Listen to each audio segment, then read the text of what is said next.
Então vamos lá, hoje nós vamos conversar a respeito do concurso da Polícia Rodoviária Federal. É uma satisfação enorme estar aqui com vocês nessa parceria do Aprova Mais com o Jornal dos Concursos. Meu nome é Júlio Marchetti, eu sou analista do Tribunal Regional Federal da Terceira Região, sou oficial de Justiça Federal, trabalho em São Paulo, lotado em São Paulo, e leciono há muito tempo na preparação dos alunos, dos candidatos, aos cargos das carreiras policiais, especialmente da Polícia Federal e Polícia Rodoviária Federal. E fico muito feliz de ter essa oportunidade de tratar a respeito do edital, de alguns aspectos gerais sobre o concurso. Nós vamos falar de alguns conteúdos aqui a respeito de direito também, tópicos importantes que eu quero ressaltar a você que está se preparando para esse concurso da Polícia Rodoviária Federal. Fico muito feliz pelo fato de ter diversos alunos já aprovados, tanto na Polícia Federal como na Polícia Rodoviária Federal.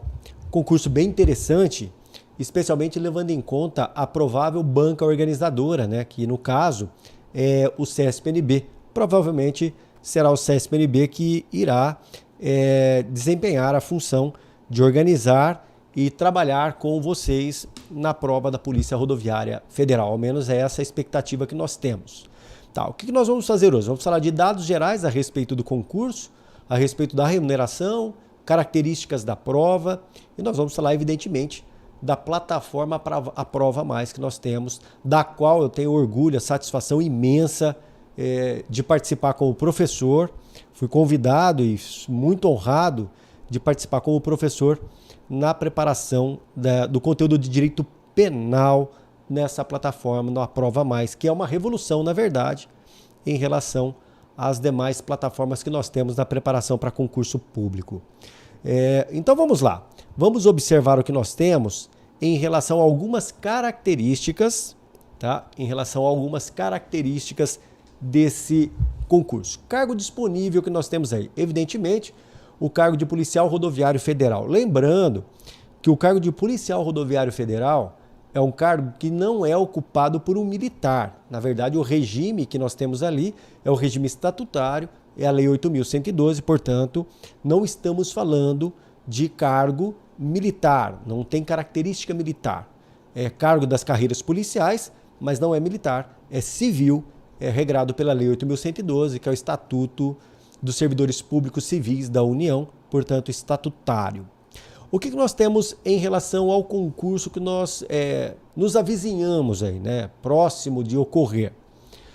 Pelo que a gente percebe, os boatos, as conversas, a mídia especializada tratando, é bem provável que nós tenhamos aí a prova, um edital publicado e prova ocorrendo no ano que vem, provavelmente no primeiro semestre. Então essa é a expectativa. Pode ocorrer antes? Eventualmente sim, mas a expectativa de que isso ocorra no primeiro semestre do próximo ano.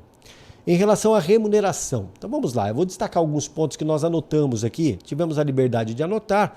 Nós temos a remuneração inicial aqui de R$ 9.899, isso previsto no edital que fora publicado em 2018, quando nós tivemos o último concurso para a Polícia Rodoviária Federal, onde nós tivemos a disponibilização de 500 vagas para o cargo de policial rodoviário federal. Qual é a previsão que nós temos em relação ao próximo concurso? Ao menos é o que se especula, é o que a gente percebe em relação ao tema. A prevista 900 a 2.000 vagas, portanto um número elevadíssimo de vagas, 900 vagas a 2.000 vagas. Banca provável, Sebrasp, que é o CESP-NB, e requisitos para participar desse concurso é ter aí nível superior de formação.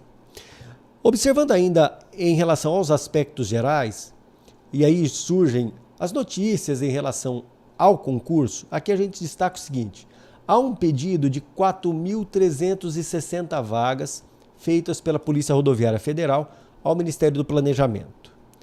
É bem provável que não ocorra a autorização para um concurso com essa dimensão, mas há a expectativa de termos um concurso de 900 a 2.000 vagas. Provas aguardadas para 2021, o ano que vem, provavelmente no primeiro semestre. Então a gente tem que aí caminhar em relação à preparação. Em relação ao tempo para estudo, o que significa o que significa que dá tempo para começar a estudar. Perfeito, preste muita atenção. Para quem tem experiência em concurso público, como nós que trabalhamos nesse ramo há muito tempo, a gente fala com muita tranquilidade que vamos pensar que essa prova ocorra da maneira mais célere possível. A gente está sendo muito otimista em relação à celeridade, tá? Em relação à celeridade, vamos imaginar que isso ocorra abril, maio, no primeiro semestre, junho do ano que vem. Ocorrendo no primeiro semestre do ano que vem, é possível termos a preparação eficiente para esse concurso público? Sim, é possível. Desde que nos utilizemos, obviamente, de métodos adequados, métodos eficientes, que nos leve a um direcionamento no estudo. E é exatamente esse o nosso objetivo. Trazermos aí elementos que permitam ao candidato um direcionamento, que foque e busque um estudo rápido e com eficiência. Então, é possível uma preparação adequada, buscando a preparação para a aprovação nesse concurso público. Também, dificilmente nós teremos vagas para cargos de agentes administrativos, mas se houver, pelo menos o que nós temos notícia é de que serão poucas. Agora vamos lá, vamos observar o que nós temos em relação à parte remuneratória. Preste muita atenção no que eu vou dizer agora, tá? Aqui eu quero falar com você numa conversa muito íntima, muito próxima, no seguinte sentido. A gente sabe que nós estamos num momento de crise econômico-financeira, nosso país e outros países estão passando por essa crise, nós já vínhamos caminhando numa situação de relativa precariedade e agora com a pandemia a situação se complicou ainda mais. A parte orçamentária, a parte financeira e a parte fiscal do Estado está muito delicado. Então, a oportunidade para fazer esse concurso, a oportunidade desse concurso, nesse momento, é imensa a oportunidade. Por quê? O que nós temos aí é um enxugamento da máquina pública e uma relativa escassez de concursos públicos nesse período. Então, imagina, surge aí um concurso público, onde eu tenho de 900 a 2.000 vagas, uma grande oportunidade para você ingressar no serviço público, tendo aí estabilidade. Ainda, não houve aprovação da reforma administrativa. Eu acho que nesse ponto especificamente nós não teremos alteração.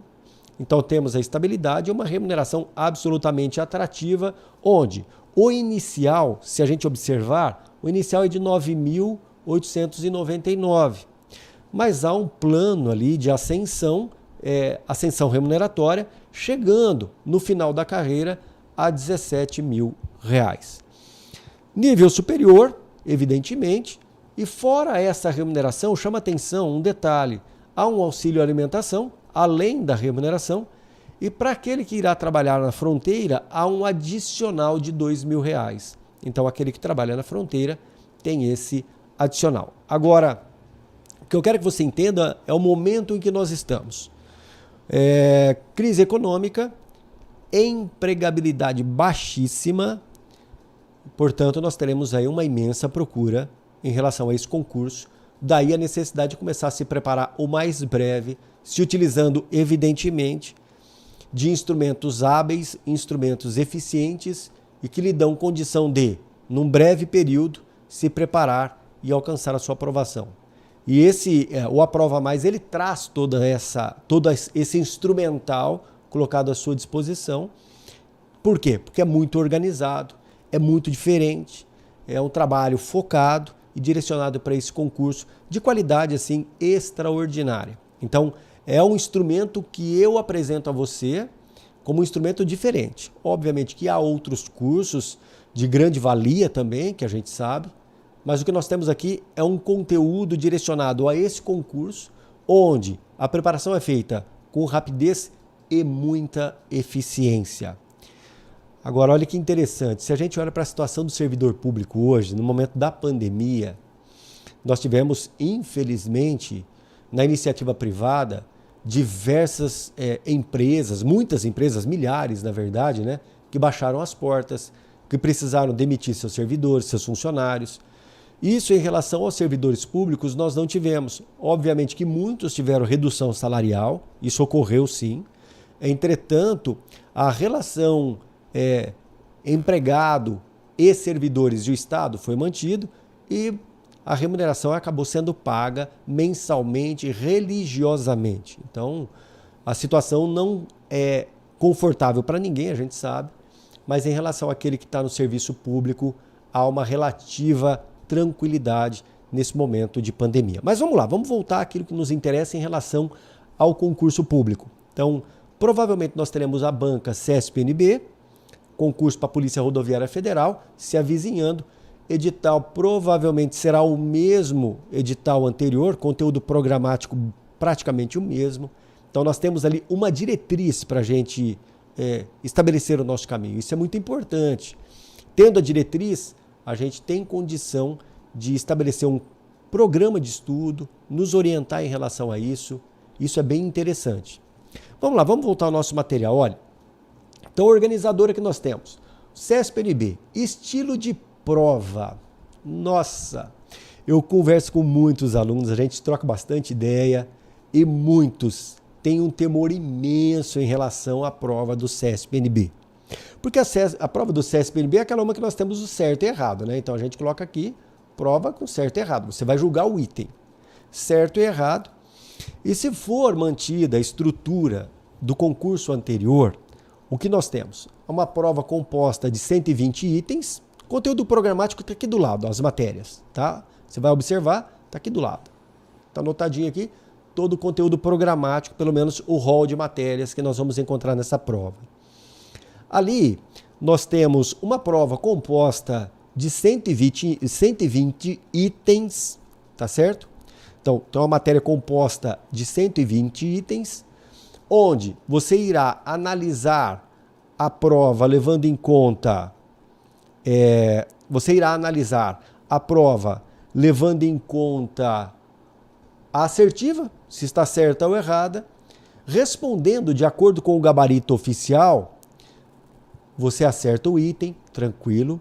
Agora, se você erra, surge um problema. Qual é?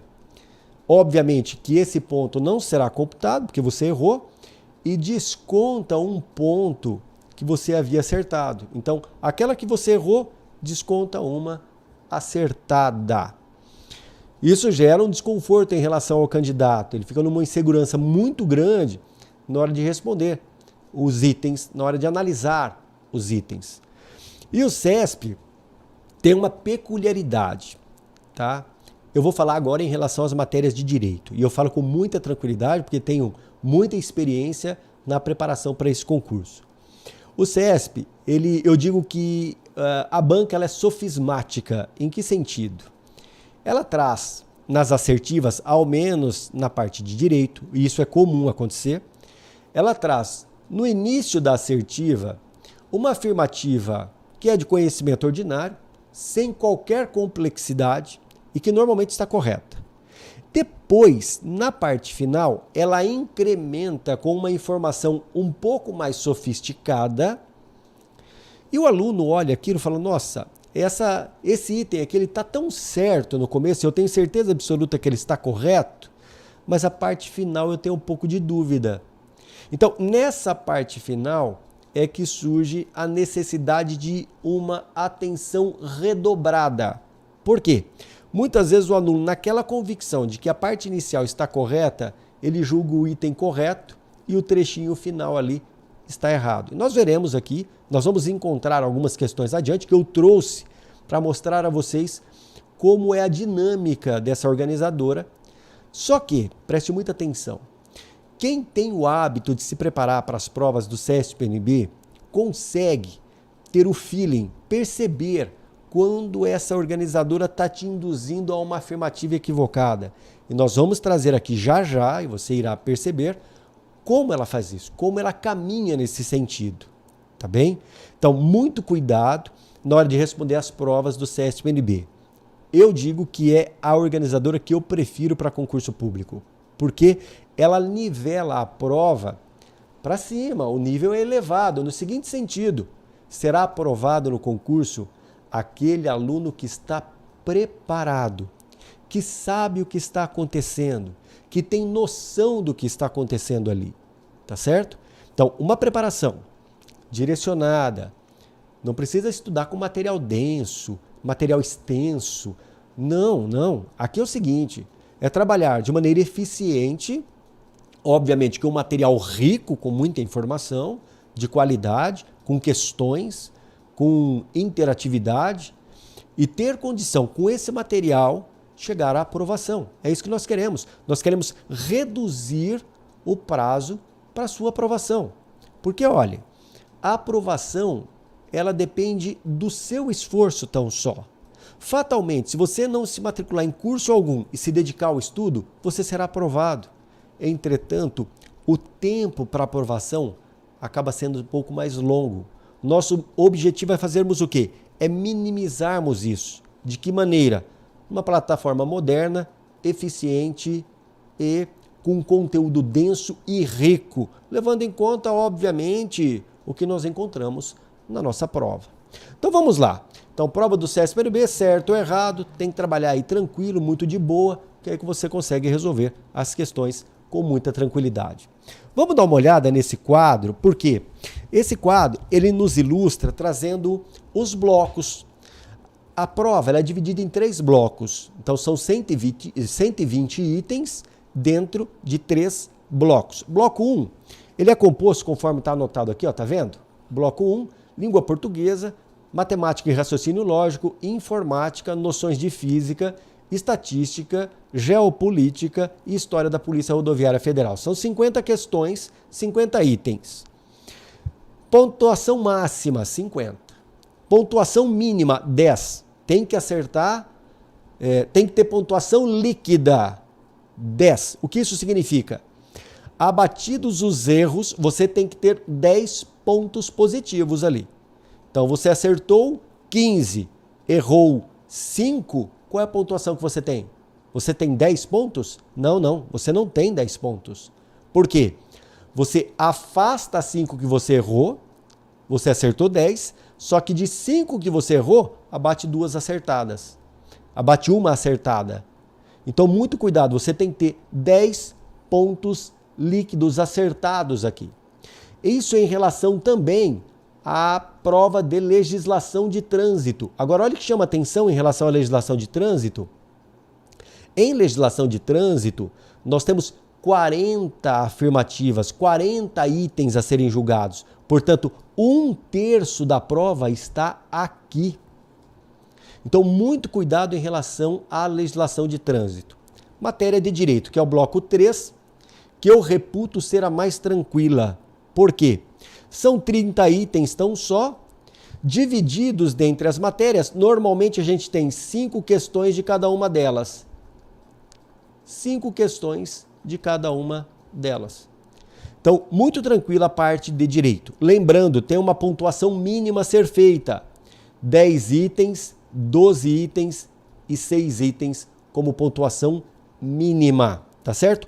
E no total, nós temos que ter aqui 48 acertos.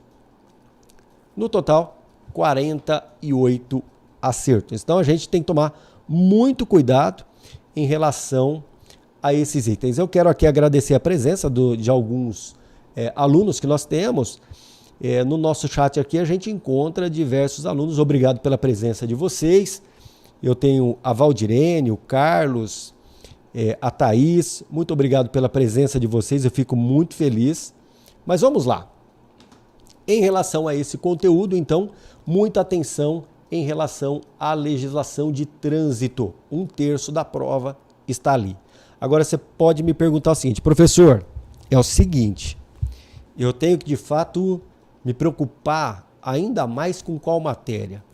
Logicamente, se a gente pegar a estatística levando em conta candidato vaga, a gente percebe que em algumas regiões, e provavelmente esse concurso será um concurso regionalizado, em algumas regiões o aluno praticamente tem que gabaritar para chegar à aprovação, tá? Porque a concorrência é muito elevada. Então, obviamente que você tem que dispensar atenção para todas essas matérias.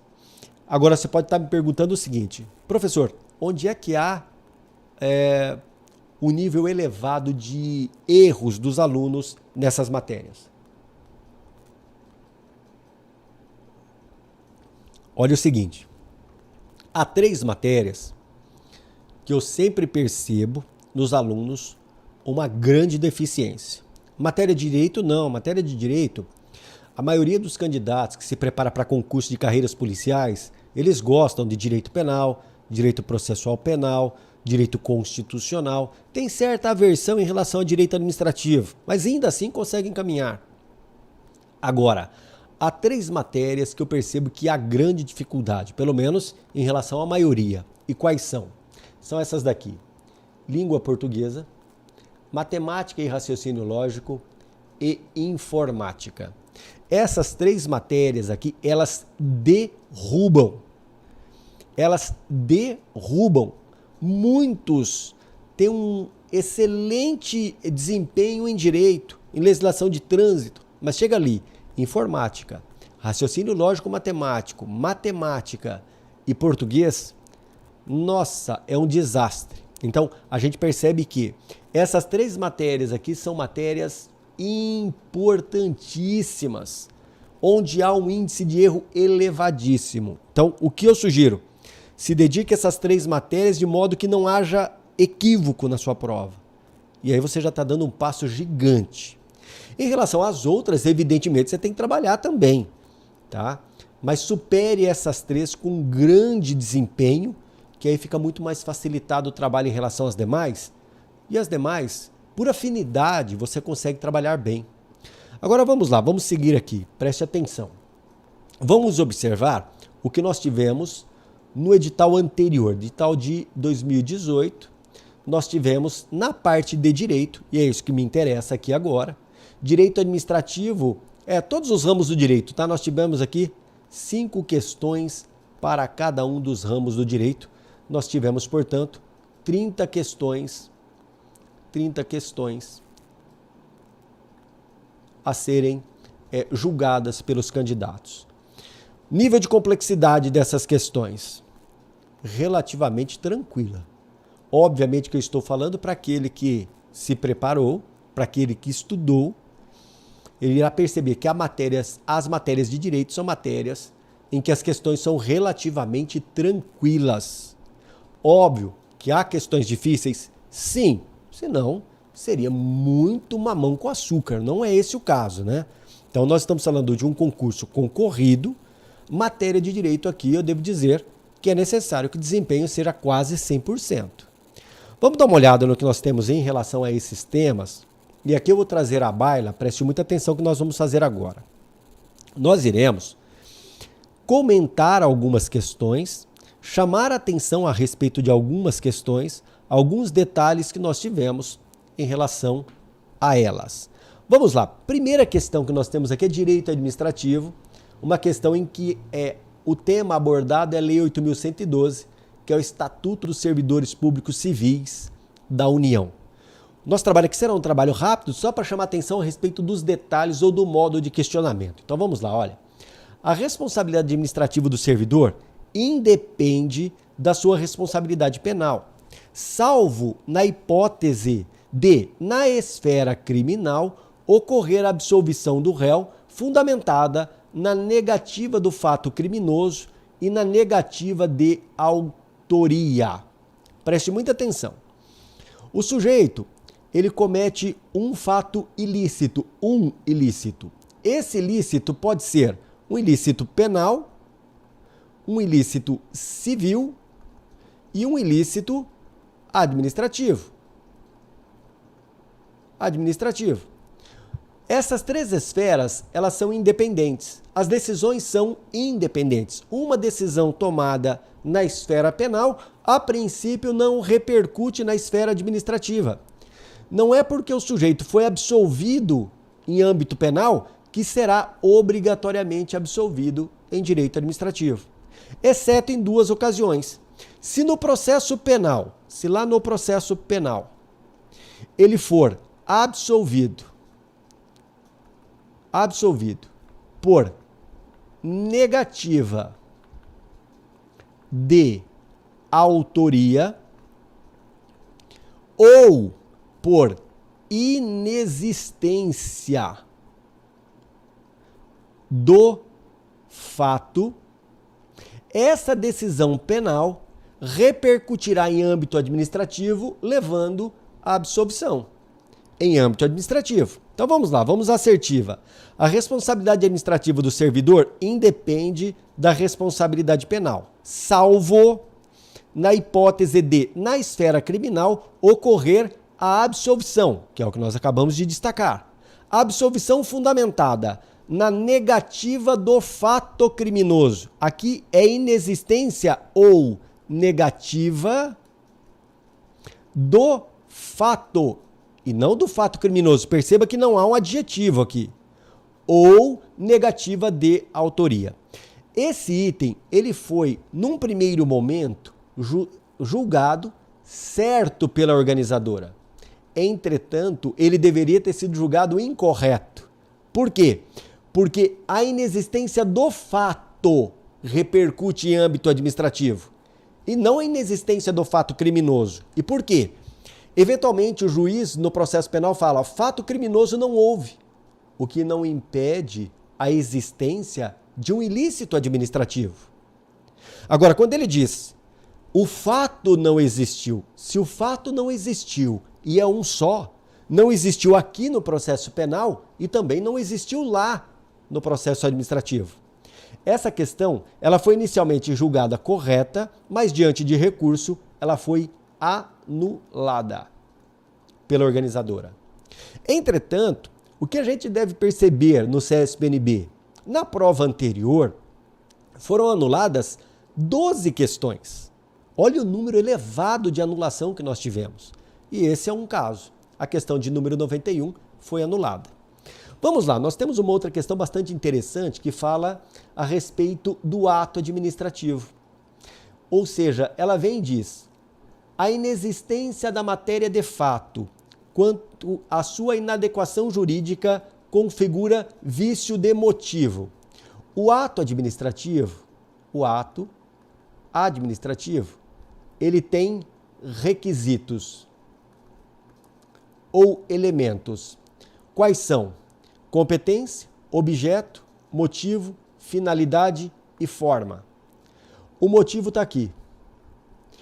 O motivo, ele constitui, olha o que eu vou dizer, o fundamento de fato, como também o fundamento jurídico do ato. Se houver, preste atenção agora, tanto a inexistência do fundamento de fato, quanto a inadequação jurídica, leva a um vício, ou seja, ilegalidade do motivo. O que é o motivo? É o fundamento de fato, é o fundamento jurídico do ato. Se eu tenho a inexistência do fundamento de fato, eu tenho um defeito no motivo. Se eu tenho uma inadequação jurídica, eu tenho um defeito no motivo. Portanto, o item aqui está absolutamente correto, tá bem? Constitui, então, vício no motivo. Em direito administrativo, esse tema, elementos do ato administrativo ou requisitos do ato administrativo, é um tema corriqueiro nas provas do CSPNB, especialmente direcionado para as provas das carreiras policiais. Tá, então vamos lá. Preste bastante atenção agora, olha. Professor, requisitos e atributos do ato administrativo são a mesma coisa? Não. Requisitos são elementos. Competência, objeto, motivo, finalidade e forma. Atributos são qualidades, onde eu tenho presunção de legalidade, imperatividade, autoexecutoriedade, exigibilidade e executoriedade, além da tipicidade. Então, esses dois assuntos também são cobrados constantemente. Mas há um outro em direito administrativo que é muito explorado, que é a respeito de poderes da administração. Vamos dar uma olhada lá o que nós temos em relação a poderes, questão também trazida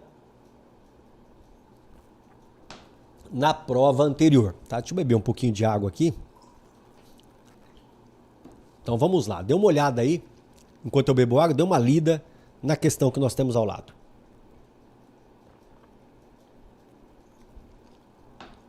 Então vamos lá, hein? constitui poder de polícia. Poder de polícia, a atividade da administração pública ou de empresa privada, aqui começa a ter problema. Vamos botar um ponto de interrogação. Ou de concessionária, também há um problema. Com delegação para disciplinar ou limitar direitos, interesses ou liberdades, de modo a regular a prática de um ato em razão do interesse público relativo à segurança. Então vamos lá, preste muita atenção. Nós temos, obviamente, no nosso estado a liberdade individual, tá? Nós temos uma esfera do indivíduo, que é uma esfera intangível a princípio. Não há uma intangibilidade absoluta ali. Então, há uma esfera que é intangível. Entretanto, e aí nós vamos ilustrar aqui, ó, vamos botar aqui em cima. Preste atenção aqui, ó. Pegar só lá no nosso material, isso. Tem uma redoma que nos protege, o indivíduo está aqui. Tá? Essa é a esfera de inviolabilidade. O Estado ele não pode tocar aqui dentro. Então, é uma esfera protetiva do indivíduo. Essa é a esfera individual que não pode sofrer interferência. Entretanto, essa inviolabilidade dessa esfera individual, ela não é absoluta. Em dados momentos, o interesse público, o interesse coletivo, o interesse do Estado justifica essa interferência, justifica o Estado botar a mão ali. Isso pode acontecer. Entretanto, é necessário que haja previsão em lei. Então, por exemplo, quando eu tenho as hipóteses de interferência do Estado na propriedade privada, limitando o direito de propriedade, quando o Estado limita o direito de ir e vir, estabelecendo rodízio nas grandes cidades, levando em conta a densidade do tráfego, então nós temos ali uma limitação. Isso é possível, desde que haja lei. Agora, pergunta interessante, olha que pergunta interessante e muito atual. Vacinação. O Estado pode obrigar a vacinação de sua população? Pode. Se houver previsão em lei, se houver o aspecto técnico sanitário que exija isso, e desde que haja previsão em lei, sim, eu posso ter a vacinação compulsória. Quantas e quantas vezes para a gente ir para um determinado local ou um outro estado aqui, por exemplo, você vai para um estado, para o Amazonas ou para outro estado do norte, nós temos ali a necessidade do sujeito, ao viajar, fazer o quê? Ser vacinado em relação a algumas doenças possíveis que sejam transmissíveis. Isso pode ocorrer no Sudeste, no Nordeste, no Norte. É natural isso. É o quê? A preservação da sanidade da população. A saúde. Isso é possível. Isso é poder de polícia. Então, o Estado pode limitar o direito de ir e vir, pode limitar o direito de propriedade. Isso pode ocorrer. Mas eu estou falando de quem? O Estado. Esse é o poder de polícia. Agora, a questão é, o poder de polícia pode ser realizado por empresa privada? Não. O poder de polícia não. O que pode, eventualmente, é uma fase do poder de polícia ser delegada a uma empresa privada. Uma fase do poder de polícia, por exemplo, a fiscalização. Quantas e quantas vezes nós temos a fiscalização feita em rodovias, aquelas fiscalizações com o radar, com equipamento? Essa fiscalização é feita por uma empresa privada. Não que ela desempenhe o poder de polícia em seu nome, não é isso. Então, empresa privada não exerce em seu nome o poder de polícia. Então, o item aqui está errado. Agora vamos à próxima questão. Abuso de poder. Novamente estamos falando aqui de poderes. Novamente, tá bem? Abuso de poder. Vamos botar aqui do lado, ó. Abuso de poder. Abuso de poder. O Estado pode usar o poder? Sim, pode. Não tem problema algum. Agora, quando eu falo do abuso de poder, é porque eu tenho algo que é ilegal. Ponto. O abuso de poder se dá através, preste bastante atenção, através do excesso de poder, cujo defeito está na competência, e também se dá através do desvio de poder ou desvio de finalidade. Obviamente, quando fala em abuso, normalmente a gente pensa em uma ação, ou seja, uma conduta positiva, um fazere. Agora vamos ler a questão. O abuso de poder que inclui o excesso, opa, tá aqui, o desvio, opa, tá aqui, e não decorre de conduta omissiva. Aqui vai ter um problema. A gente, quando fala de abuso, a gente lembra de ação, conduta positiva. Agora, que interessante. É possível haver o abuso de poder através de uma omissão? O Estado deixa de fazer algo? Imaginemos que a lei determine, portanto não há discricionariedade, determine que o Estado realize o ato X, portanto determine que ele faça algo. E o Estado simplesmente se omite, omissão. Omissão para satisfazer um interesse pessoal. O agente se omite para satisfazer um interesse pessoal, um interesse privado dele. Ora, eu tive uma omissão, e aqui, se você já estudou direito penal, é possível que haja prevaricação nesse caso. Ter uma omissão para satisfazer interesse pessoal, se há omissão, houve um abuso. Um abuso que se deu através de uma omissão. E evidentemente que esse abuso aqui denota o quê? Desvio de finalidade, omitiu para satisfazer interesse que não é público. Então, o abuso de poder se dá através do excesso, através do desvio e também através da omissão em certos casos. E o exemplo que eu dei indica a existência de abuso de poder. E aqui está falando que não decorre do abuso, não decorre de omissão. Quando fala que não decorre, está errado. Então perceba que esse caso ele é muito ilustrativo no seguinte sentido. Eu tenho uma afirmativa que é de conhecimento de todos até a vírgula, até aqui. Daqui para frente complica um pouquinho. Tá bem? Então legal. Item errado, essa questão ela nos dá a clareza de como a organizadora faz o questionamento. Vamos lá. Responsabilidade civil do Estado. Artigo 37, parágrafo 6º da Constituição Federal. A responsabilidade, a rigor, ela é objetiva, pois independe de culpa ou dolo. Então vamos à redação. A responsabilidade civil do Estado por ato comissivo, ou seja, por uma ação, é subjetiva? Errada. Baseada na teoria do risco administrativo? Perfeito. Devendo o particular que foi vítima comprovar culpa ou dolo? Não, pois ela é objetiva, independe de culpa ou dolo, ao menos essa é a regra. Há exceções? Sim, mas aqui nós estamos diante da regra, o item errado também. Então vamos lá, vamos botar aqui errado. Errado. Agora vamos lá, vamos à próxima questão que nós temos. Direito constitucional agora. Agora a gente sai de direito administrativo e vamos dar uma caminhada lá em direito constitucional. Você vai perceber que as questões também são questões bem tranquilas, muito tranquilas. Esse tema que nós vamos abordar agora é um tema que, se você já fez concurso público ou se você tem resolvido questões de provas anteriores, você vai concordar comigo.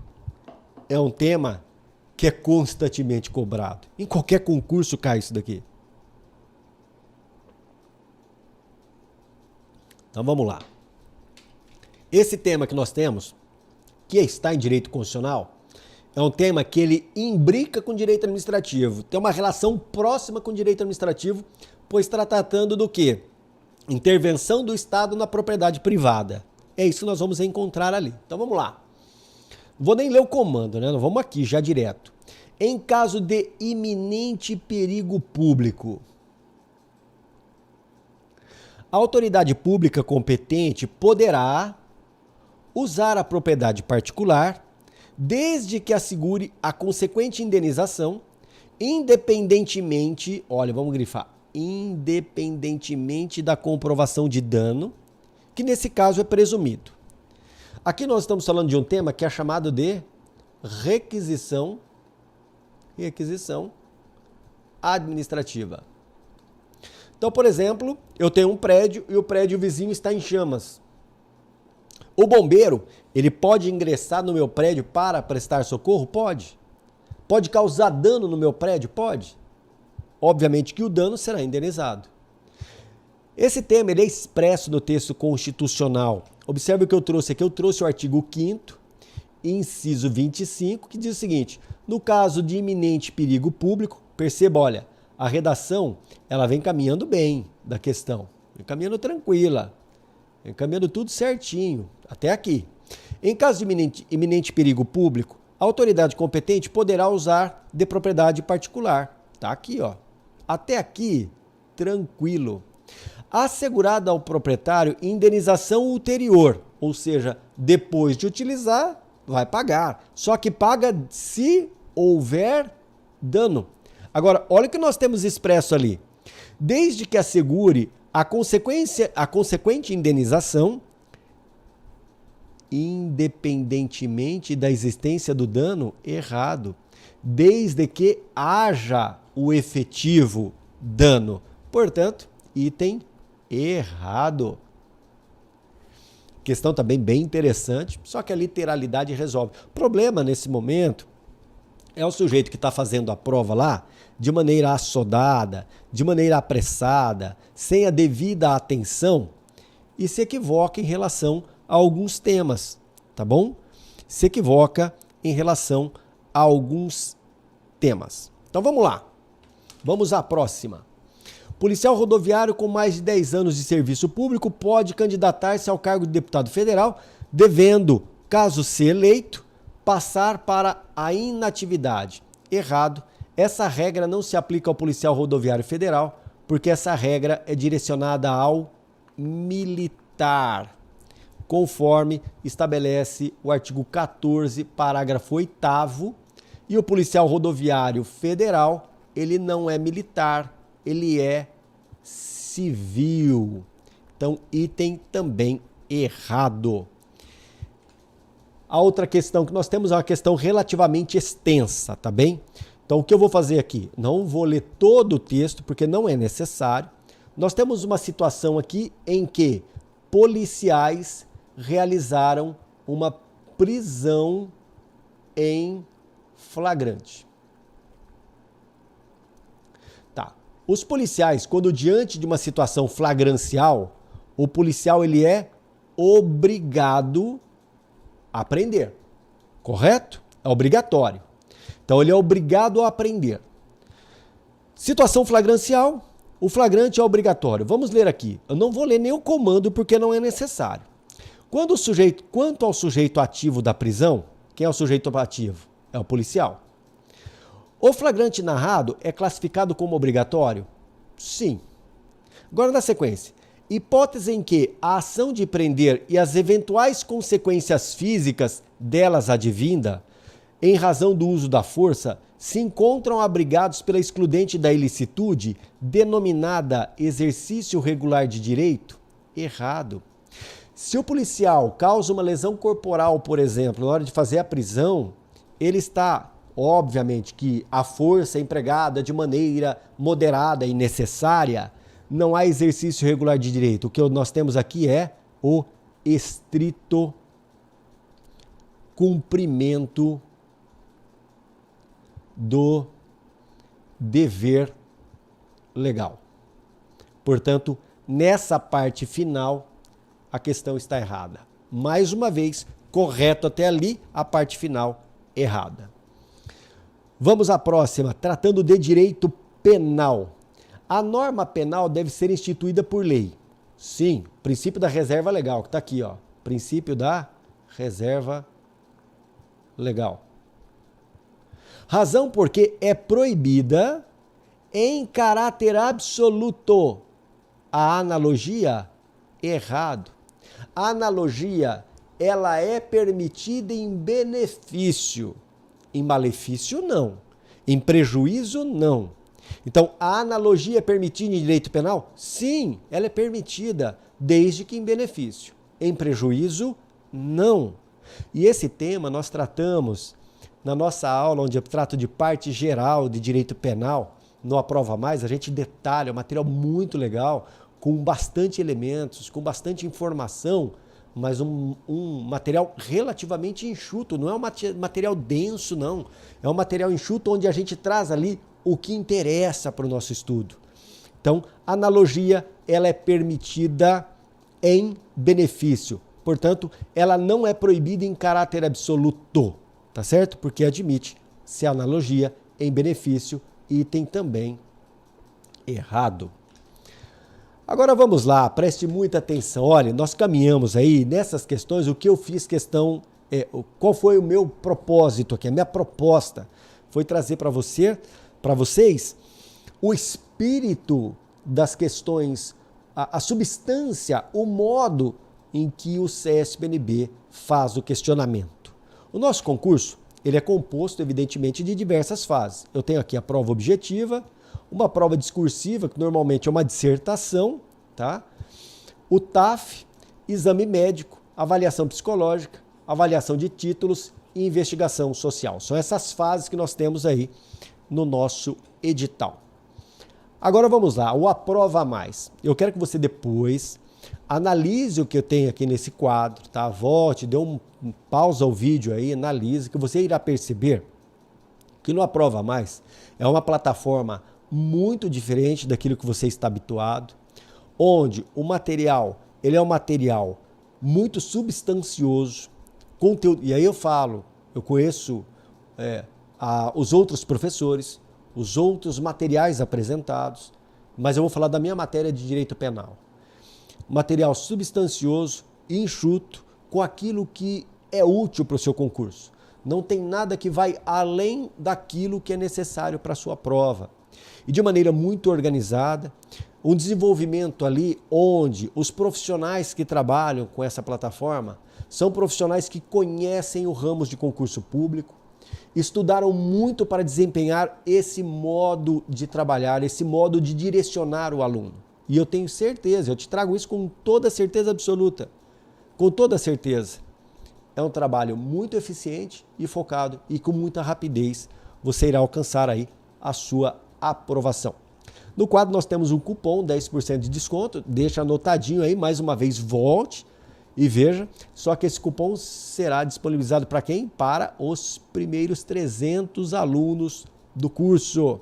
Então vai até lá, provavelmente você encontrará o link na descrição desse vídeo, dê uma olhada aí e ingresse e se utilize desse cupom aí para você adquirir o nosso curso. E eu tenho certeza que você terá aí bastante proveito em relação a esse curso e terá aprovação com certeza absoluta o mais breve possível. O que eu tenho anotado agora na sequência são as redes sociais, professor Júlio Marchetti, anotado aí do lado. Nós temos, preste bastante atenção, nós temos aí o Facebook, nós temos o Instagram, temos também o YouTube, mas o que eu quero que você faça agora, eu vou até voltar ao quadro anterior, você vai fazer isso agora, ingresse lá e aproveite essa grande oportunidade que nós temos aí, tá bom? É isso aí. Primeiro eu quero agradecer a parceria, o Jornal dos Concursos, o Aprova Mais, a grande oportunidade que eu tenho de estar aqui com vocês, trocando ideia, mostrando a minha experiência em relação ao concurso público direcionado para as carreiras policiais, tá bom? É isso aí, eu acho que eu acabei me alongando, mas o meu objetivo foi trazer de maneira clara a você o modo que você deve trabalhar e o modo que você, a maneira pela qual você deve trabalhar para alcançar a aprovação no concurso da Polícia Rodoviária. E chamei atenção para detalhes das provas. Isso é muito importante, como você deve trabalhar na resolução dessas questões, tá bom? É isso aí. Obrigado mais uma vez. Grande abraço a todos.